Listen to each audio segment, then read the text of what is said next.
palavra da glória de Deus.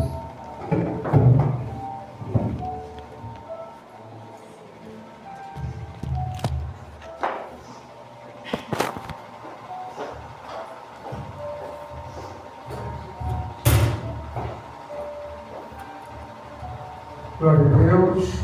Eu saúdo a amada igreja, saúdo toda a vizinhança, todos que nos ouvem com a paz do Senhor.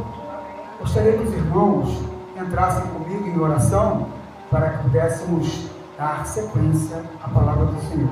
Amém. Meu Senhor e meu Deus, Pai de infinita bondade e misericórdia, estamos aqui, Senhor, na Tua casa, para louvar e bendizer o Teu santo nome e agradecer a Ti por tudo, Senhor, porque nós somos gratos pelo dom da vida que Tu nos deste, nós somos gratos pela salvação em Cristo Jesus. Te peço, seja conosco, Senhor, dá-nos entendimento dessa palavra e que possamos fazer a Sua vontade, Senhor, em nome de Jesus. Amém.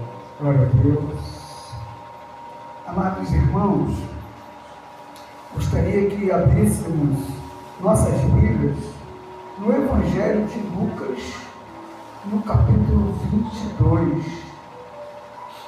Lucas 22, versículo 7.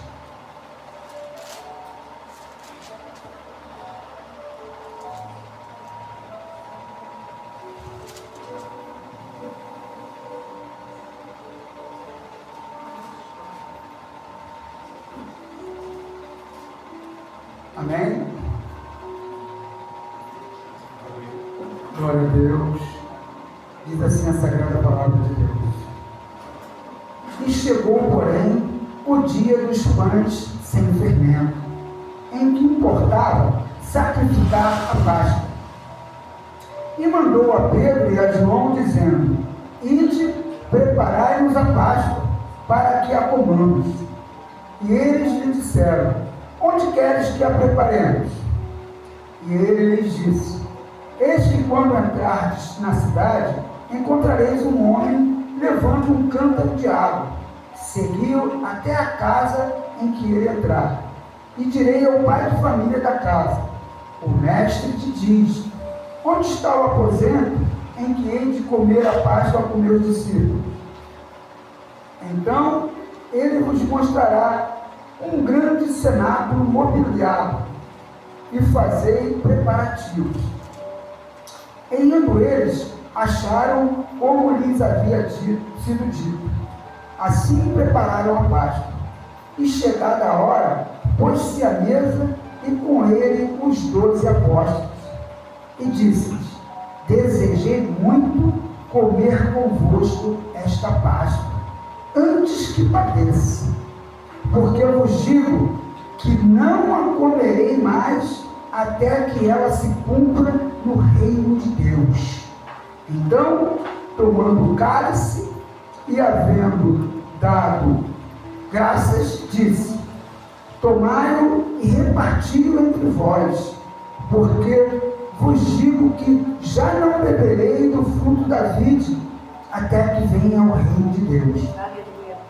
Então, tomando o pão e havendo dado graças, partiu e deu-lhe, dizendo: Isto é o meu corpo que por vós é dado. Fazei isto em memória de mim. Semelhantemente, tomou o cálice depois da ceia, dizendo: Este cálice é o novo testamento do meu sangue, que é derramado por vós. Mas eis que a mão do que me trai está comigo à mesa. E, na verdade, o Filho do Homem vai segundo o que está determinado. Mas ai daquele homem por quem é traído. E começaram a perguntar entre si qual deles seria o que havia de fazer isto. Aleluia, glória a Deus. Irmãos, essa passagem ela é emblemática, porque a gente vive num tempo onde a gente pegou as coisas dos judeus e transformamos, demos um jeitinho e fizemos como se fossem cristãs. Por quê? A partir do ano 313 da Era Comum, um homem chamado Constantino, ele se disse convertido, só que ele tomou conta da igreja, criou um concílio no qual estabeleceram algumas coisas, mudaram algumas coisas, e essas coisas foram passadas. Mas graças a Deus vieram homens depois que começaram, opa, tem alguma coisa que não está sendo certa. Porque quando você muda a fórmula de alguma coisa, ela vai se transformando. Quando você menos esperar, aquilo que era uma simples coisa, de fácil entendimento, passou a ser algo completamente diferente do original. E é isso que nós precisamos voltar a fazer. Por quê? Nós vivemos segundo a Bíblia ou segundo a tradição? Segundo a Bíblia, não é? Todo crente vive segundo a Bíblia, não segundo o que foi passado de geração em geração, de boca a boca. Porque quando a gente vê no texto que fala sobre a Páscoa judaica, gostaria que os irmãos abrissem no livro de Êxodo, capítulo 12. Aleluia. A Bíblia deve ser algo que a gente precisa ler todos os dias. Isso é um mandamento.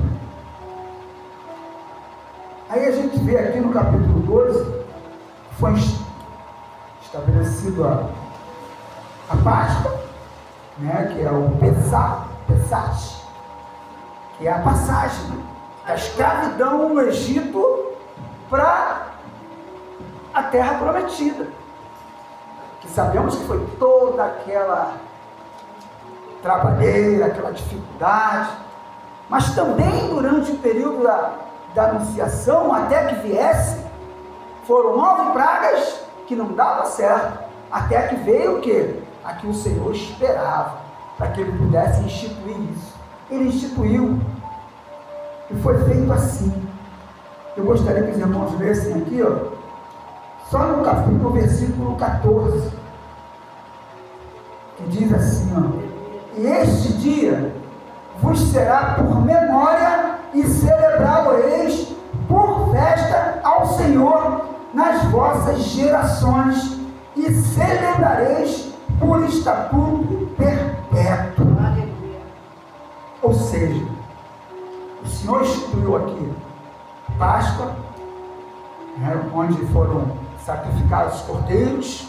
Esses cordeiros eram sacrificados por famílias, e quem tinha família pequena juntava-se a outra família, mas o sangue desse cordeiro era passado nas portas e nos umbrais das portas e nas janelas, nas vergas, para que quando o Espírito do Senhor viesse para matar os primogênitos, olhasse, ali não, ali não. Esse é escolhido, aquele não. E o Senhor determinou que se cumprisse isso, se fizesse isso. Ou seja, é algo que o Senhor mandou que fizéssemos. Amém? Amém. Glória a Deus. E com relação à nossa Páscoa, chamada Páscoa cristã, onde nós temos o quê? Qual é o maior símbolo que você vê da Páscoa cristã? Da Páscoa de hoje. Coelhinho da Páscoa. As nossas crianças são ensinadas na escola a cantar musiquinha. Coelhinho da Páscoa, que trazes para mim 1 ovo, 2 ovos, 3 ovos. E assim foi entrando. Porque desde Raquel, isso não começou agora, desde Raquel, quando ela trouxe nas partes íntimas o ídolo do pai dela, afanado, entrou nas 12 tribos. Porque ela era mulher amada por Jacó, o pai das 12 tribos. E ali entrou e toda aquela geração até chegar o dia de Jesus, né? Provavelmente deve estar até hoje. Entraram vários deuses, Astarote, Moloque, onde as pessoas se acostumam, porque quando a coisa entra e você deixa, você se acostuma. Há pouco tempo, quando o diácono André estava lendo acerca de 2 Reis, capítulo 6, que o rei está passando sobre o muro, e as duas mães, uma chama a atenção, porque comemos o meu filho ontem e hoje ela não quer matar, porque já era comum fazer isso, porque eles ofertavam a Milcom, a abominação dos amonitas, coisas terríveis de fazer, porque acreditavam mais naquilo do que em Deus. Por quê? Porque deixaram os ídolos entrar, e assim acontece. Hoje você vê, nós temos Natal, Jesus nunca disse quando que ele nasceu, Jesus nunca disse assim, comemorem o meu nascimento, vou ficar muito feliz se eu ver todo mundo cantando parabéns para você, para mim. Não, tanto que ele nasceu num lugar qualquer, numa manjedoura, sem aparatos, sem festa, porque não tinha lugar na pousada. Mas isso não importou, levou toda a sua vida sem ter onde recostar a sua cabeça, e não tinha casa, e nunca esteve preocupado com isso, mesmo sendo filho de um construtor, de um carpinteiro, nunca se preocupou em ter uma casa, porque ele foi claro para nós: o meu reino não é deste mundo, vou preparar-vos lugar. Olha que coisa maravilhosa, e a gente fica se desviando, porque por incrível que pareça, são 3 ordenanças de Jesus, que é o batismo, que a gente batizado, mandou batizar em nome do Pai, do Filho e do Espírito Santo, e a ceia do Senhor, que nós lemos agora, porque fazer isto em memória de mim. Aleluia. Não mandou a gente ficar aqui, coelhinho, chocolate, e não, eu tenho que, meu Deus do céu, eu tenho que comprar, porque eu tenho que dar chocolate para o meu sobrinho, eu tenho que dar para o meu filho, eu tenho que dar para minha esposa, para o meu marido. Não, o que precisamos dar é exemplos da palavra do Senhor, exemplos da nossa transformação, porque o Evangelho não é para ser bom para mim, é para eu ser melhor para o outro. Aleluia. Porque a gente está vendo hoje o crente discutindo, xingando o outro. É verdade. Quando discorda de alguém, fala, essa é burra, essa é ignorante. Olha, Jesus disse que não saia da sua boca palavras torpes. E o que está saindo da nossa boca? Não edifica. Que exemplo nós estamos sendo? Estamos mais preocupados com o espetáculo do que com fazer a coisa. Estou mais preocupado com o meu nome no letreiro do que com a ação.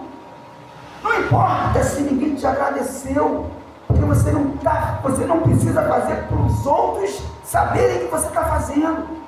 Igual quando você está no seu secreto, você ora por você, pela tua família e pelos outros. Mas quando você está na igreja, você precisa orar pelos outros. Aqui não é lugar de você colocar as suas coisas, não é lugar de você falar das suas mazelas, não é lugar de você colocar as suas necessidades, é lugar de você clamar ao Senhor para que Ele dê entendimento aos outros, que Ele nos dê condição de falar da sua palavra, de viver a sua palavra, de sermos a palavra viva. Eu preciso ser esse representante e preciso tomar cuidado, porque a cada instante o inimigo sorri, porque muitas das vezes ele está ali do teu lado, te incentivando e te dando, assoprando coisas. Se você fizer assim, não, faça aquilo que o Espírito Santo está falando para você. Leia, medite, ore. A oração é a ligação que nós temos com a palavra, é a ligação que nós temos com Deus. É isso que nos faz, porque quando a gente vê Gálatas, olha como é que a coisa é tão maravilhosa. Gálatas 1. Gálatas 1. Jesus ele é tremendo. Aí olha o que o amado Paulo disse. Gálatas 1. Amém. Vamos ler a partir do versículo 6. Maravilho-me de que tão depressa passasseis daquele que vos chamou a graça de Cristo para outro evangelho, o qual não é outro, mas há algumas que vos inquietam e querem transtornar o Evangelho de Cristo. Mas, ainda que nós mesmos, ou um anjo do céu, vos anuncie outro Evangelho, além do que já vos tenho anunciado, seja anátema. Assim como já foram dizemos, agora de novo também vou digo: se alguém vos anunciar outro Evangelho, além do que já recebeste, seja anátema. Busco agora o favor dos homens ou de Deus? Ou procuro agradar a homens? Se estivesse ainda agradando aos homens, não seria servo de Cristo. Paulo nos alerta acerca disso. Então não é por falta de entendimento, é por falta de buscar a palavra. Às vezes a gente perde tanto tempo ouvindo pregações alheias, e esquecemos de ler a palavra, de confrontar aquilo que ouvimos na palavra. Eu não posso, quem é? É Joaquim, esse cara é bom, esse cara é fera. Ele falou, está falando, não! É o que o Evangelho diz acerca daquilo que ele falou. Eu preciso confrontar. O Espírito Santo está em mim, está em vós. É algo que ninguém tira de você. Só você pode impedi-lo de agir. Não deixe que as distrações, como o coelho da Páscoa, ovo da Páscoa, Natal de 25 de dezembro, Papai Noel, essas coisas te tirem do caminho que é Jesus. Eu não posso me deixar levar por essas coisas, porque essas coisas são distrações que o inimigo vai colocando, e quando a gente menos espera, a gente está no Evangelho anátema que Paulo está falando. Eu preciso ter essa consciência de que eu preciso perseverar todos os dias. Não tem dia, eu não posso descansar, porque se você parar de orar, a tua mente vai ser repleta de coisas que te desviam. Pode ter certeza, porque o que não falta é entretenimento para tirar você da atenção. Eu estava vendo, eu gosto muito de ver determinadas coisas. Todo ano tem encenações, que eu acho a maior distração que tem. Aquilo tira você do foco. E cada ano que eles fazem as encenações, tem uma novidade. Tem sempre uma novidade. Aí eu estava vendo a Maria falando um monte de coisa lá na crucifixão de Jesus. Eu falei, caramba, Maria falou alguma coisa? Não está escrito isso. Isso vai sendo passado, porque as pessoas não buscam. A gente está com uma geração que não lê. Se o texto for grande, acabou. Às vezes você está na igreja, você vai ler, caramba, aí fala-se que está afadigando, não. As pessoas ficam enfadeadas, porque leu um capítulo. Meu irmão, tem que ler mesmo, e ler muito, e repetir, porque quanto mais você repete, mais você grava. Porque Jesus, ele nos ordenou que amássemos uns aos outros. Isso é ordenança de Jesus. Está no Evangelho de João, no capítulo 15, versículo 17. Então eu não posso, isso aqui é algo que eu preciso cumprir. Outra ordenança de Jesus: ide por todo mundo, pregai o Evangelho a toda criatura. Aí eu falo, mas eu não sou pregador. É pregador sim. Todos nós somos pregadores da palavra. Mas eu não tenho uma boa dicção. Não precisa ter, porque a pregação mais importante da tua vida é a sua atitude. É aquilo que você é com relação ao outro. É você controlar-se quando chegar o problema. É você, alguém te chamou de feia, você, tranquilo, irmão, Deus te abençoe. Alguém pisou no teu pé, você, desculpa, sem querer eu coloquei meu pé embaixo do seu. Isso não é ser fraco, é ser forte. Porque Cristo espera isso de você, espera isso de mim. Que eu não deixe a atitude errada do outro me transformar no erro. Porque se eu estou buscando a santificação, sem a qual ninguém verá Deus, eu tenho que ficar o quê? Primeiro me policiar, não policiar o outro. Às vezes eu estou mais preocupado com, será que fulano vai? Eu acho que não vai aguentar. Fulano caiu lá, sabia. Ao invés de estarmos orando, fulano caiu, ora por ele, ora, vai lá, dê a mão, se ele não caiu, levanta-o, ajuda-o a levantar. Faça a tua parte, porque o Senhor já fez a dele, morreu na cruz, ainda foi bem claro, ainda aquele que me traiu. Aí o que a gente pensa? Você não ajuda. Ô Maria ajuda, sabe? Maria ajuda. Quem ajuda? Bota o nome de fulano aí. Acabou. O problema da traição está em Judas, não está em você, não está em mim. Traição é o quê? Todas as vezes que eu faço aquilo que não agrada ao Senhor. Isso é traição. Mas qual é o tamanho da traição? O inferno. O tamanho da traição é o inferno. Qual traição me leva para o inferno? Todas. Qualquer traição. Por isso que eu preciso perseverar. Por isso que a palavra diz que aquele que perseverar até o fim, esse será salvo. Amém. Aí às vezes eu fico achando que não, eu estou na igreja, eu faço isso, eu faço aquilo, eu sou salvo. Eu já ouvi falar que uma vez salvo, sempre salvo. Mas quem atestou que você está salvo? Foi o doutor em palavra de Deus? Foi o ungido do Senhor? Ou foi o Senhor?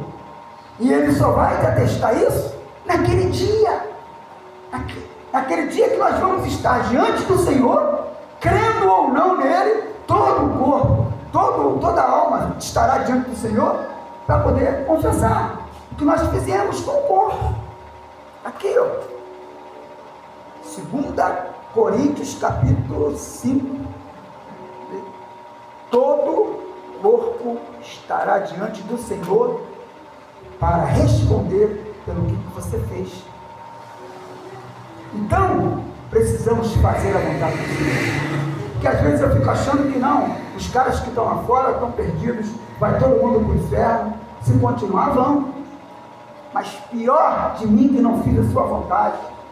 Porque a palavra diz que aquele que sabe fazer o bem e não faz, peca. E o que leva para o inferno é pecado.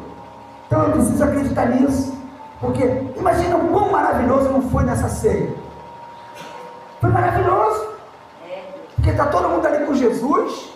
Puxa, uma sala mobiliada, sem os problemas de estar fariseu correndo atrás. Mas de repente Jesus fala, desejei muito comer convosco essa ceia, porque é a última. Imagina a decepção. Que isso, mestre? A última? Não volto mais. Só volto a tomar essa ceia no reino. Aí vem a dúvida. Aí vem aquela coisa, porque quando se perde o mestre, as ovelhas ficam, para onde ir? Para onde ir? Aí se não forem adestradas na palavra, no amor, no comprometimento com o Senhor, qualquer voz, elas vão acabar seguindo. Por isso precisamos estar sempre atentos para isso. Amém. Alguém falou para você alguma coisa? Pô, legal. Porque hoje está na moda a revelação. Não sei para que tanta revelação que a gente não consegue viver a mais importante. Porque tem tanta revelação que só te desvia da palavra, só te desvia do caminho. Porque coloca algo na tua cabeça que você, o Senhor falou que vai te dar um carro. Acabou. Aquilo fica assim, pô, será que... Aí você começa a imaginar, rapaz, aí daqui a pouquinho vai vir alguém, pô, joga na loja, esse cara mas jogar não é agradável, não, mas ninguém vai ver. vou lá, tanto que fé é uma palavra tão rebaixada no mundo, que às vezes eu fico olhando, qualquer coisa é fé. Ah, tem que ter fé. Fé para quê? Ah, fezinha no bicho. Ah, fezinha na loja. Irmão, vai na fé. Mas ninguém busca saber o que é fé. E o pior, ninguém busca explicar o que é fé. Ninguém busca viver o que é fé. O que é crer naquele que nos salvou, naquele que ficou no madeiro, sabendo que todas aquelas coisas, que quando ele disse para o pai, pai, se for possível, passa de mim esse cálice.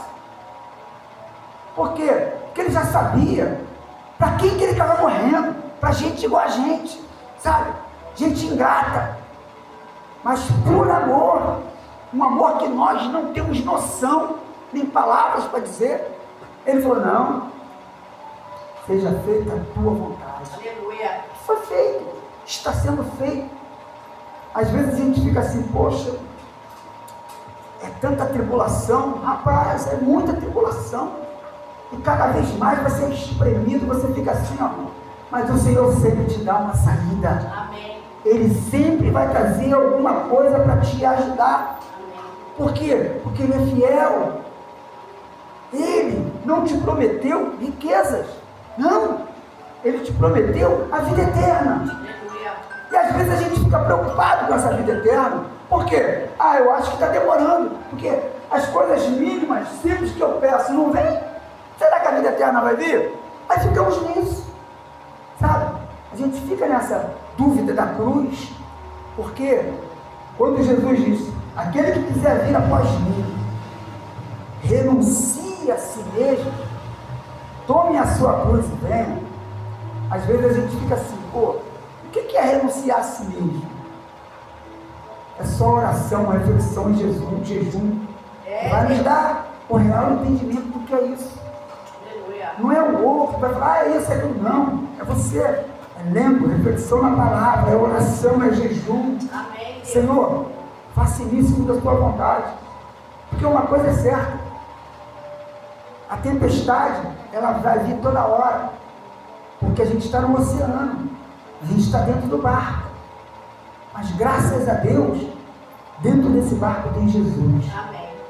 E esse Jesus, Ele é o único que pode fazer o mar e o vento pararem, porque obedecem a Ele.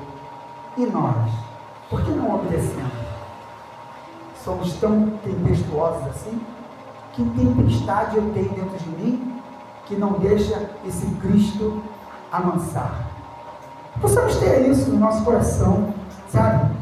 Que esse Cristo morreu por nós, pelos nossos pecados, e nós estamos sendo muito ingratos. Precisamos fazer a sua vontade, e que a sua vontade seja feita em nossas vidas, para que realmente possamos participar da verdadeira Páscoa no reino dos céus, como Jesus nos falou. E assim eu agradeço essa oportunidade, com palmas de louvor ao Senhor. Glória a Deus.